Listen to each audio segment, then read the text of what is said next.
quand vous regardez l'actualité comme je l'ai fait ces derniers jours, je me suis rendu compte qu'en fait, il y a plein de petites choses qu'on peut faire pour faire changer les choses. Par exemple, la centrale de Fessenheim qui va fermer en 2020, elle a été ouverte en 1978. Alors c'est désormais officiel, hein, ça va fermer, c'est sûr. Je vous épargne le débat sur le nucléaire, hein, ça, on s'en fout un petit peu. Non, le message, là où ça me rend triste, c'est que le message, en fait, c'est qu'à 40 ans, c'est fini, hein, on ferme, on jette, c'est terminé.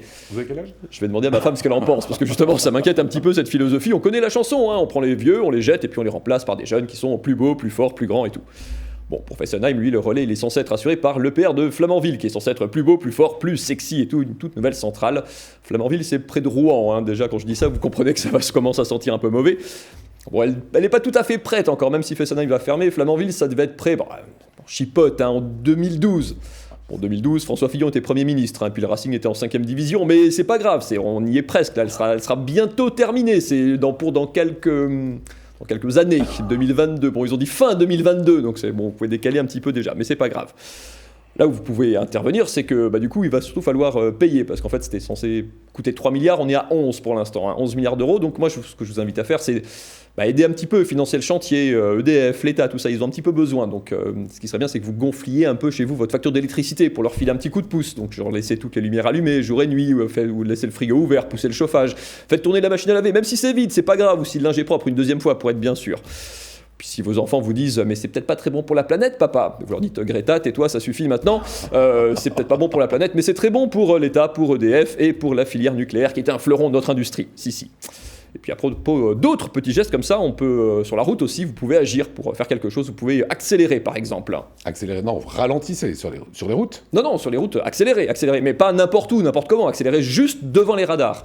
Juste histoire de vous faire flasher, et puis après vous pouvez ralentir et à nouveau prendre une conduite plus sûre et plus sereine. Oui, parce qu'en fait les caisses de l'État, regardez, ont un cruel manque à gagner, hein. L'État espérait gagner beaucoup plus d'argent l'an dernier avec les radars. C'est très triste, les gens respectent le code de la route, c'est vraiment pas terrible. Je ne vous félicite pas, hein. Vous êtes des bons citoyens, mais des mauvais contribuables, parce que du coup les caisses de l'État ne se remplissent pas assez vite. Vous feriez mieux de prendre exemple sur Lionel, qui lui est un contribuable exemplaire, hein, lui, qui à chaque fois qu'il sort, scrupuleusement, il remplit les caisses de l'État, au point de choisir son itinéraire exprès, hein, pour passer devant les radars, exprès et express. C'est plus des flashs, c'est des stroboscopes, voilà, prenez exemple. Attendez, les bons conseils, c'est laisser la lumière, accélérer, c'est pas terrible comme consigne, n'y a pas mieux ? Si, non, c'est pas fini, je peux aussi vous dire, mangez gras et buvez de l'alcool, c'est pas mal, parce que vous l'avez vu, mais j'invente rien. Faites un plomb. Regardez, c'est Donald Trump, c'est de sa faute, c'est lui, vous savez, guerre commerciale, il veut taxer des produits européens, dont le vin et le fromage.